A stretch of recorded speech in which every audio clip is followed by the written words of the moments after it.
మనం ఇవాళ ఒక ఇంట్రెస్టింగ్ కేస్ గురించి డిస్కస్ చేద్దాం. అదేంటి అంటే కనుక చికెన్ పాక్స్ న్యూమోనియా. హాయ్, నేను doctor Emmadi Nikhil, consultant physician, Omega hospital. రీసెంట్గా నేను ఒక కేసు చూశానండి. అదేంటి అంటే కనుక chicken pox pneumonia. Chicken pox pneumonia అనేది మెడికల్ టెర్మినాలజీలో లేదు, దాన్ని వారిసెల్లా న్యూమోనియా అంటాం. బట్ అందరికీ అర్థం అవడానికి నేను చికెన్ పాక్స్ న్యూమోనియా అంటున్నాను. సో ఇది ఎందుకు వస్తుంది అంటే కనుక పెద్దవాళ్ళల్లో ఎవరికైతే ఇమ్యూనిటీ తక్కువ ఉందో వాళ్ళల్లో ఫస్ట్ చికెన్ పాక్స్ వస్తుంది. చికెన్ పాక్స్ వెళ్ళి లంగ్స్ని ఎఫెక్ట్ చేయటం వల్ల సో న్యూమోనియా అనేది వస్తుంది. ఇది ఎవరెవరి దాంట్లో వస్తుంది అంటే కనుక ఇమ్యూనిటీ తక్కువ ఉన్న వాళ్ళల్లో. ఎవరు ఆ పేషెంట్స్?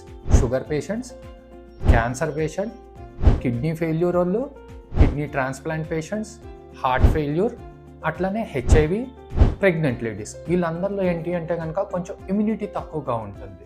ఇలాంటి వాళ్ళల్లో ఎవరికైతే చికెన్ పాక్స్ వచ్చిందో చికెన్ పాక్స్ నుంచి లంగ్స్ ఎఫెక్ట్ అవుతాయి, లంగ్స్లో నుంచి న్యూమోనియా వస్తుంది. సో ఇలాంటి కేటగిరీ ఉన్న పేషెంట్స్ ఎప్పుడు కూడా చికెన్ పాక్స్ వస్తే అశ్రద్ధ చేయొద్దు. ఎందుకంటే ఇందాక చెప్పినట్టు ఆ పేషెంట్, నేను చూసిన పేషెంట్ ఆల్మోస్ట్ వెంటిలేటర్కి వెళ్ళి చాలా సీరియస్ అయ్యి బయటకు వచ్చారు.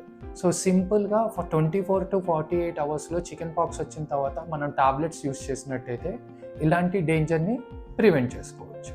సో ఎప్పుడు కూడా చికెన్ పాక్స్ ఎస్పెషల్లీ ఇలాంటి కేటగిరీ ఉన్న పేషెంట్స్లో ఎప్పుడు కూడా అశ్రద్ధ చేయొద్దు. Thank you. సో మరిన్ని ఇలాంటి అప్డేట్స్ కోసం ఈ వీడియోని లైక్ చేయండి, షేర్ చేయండి, సబ్స్క్రైబ్ చేయండి.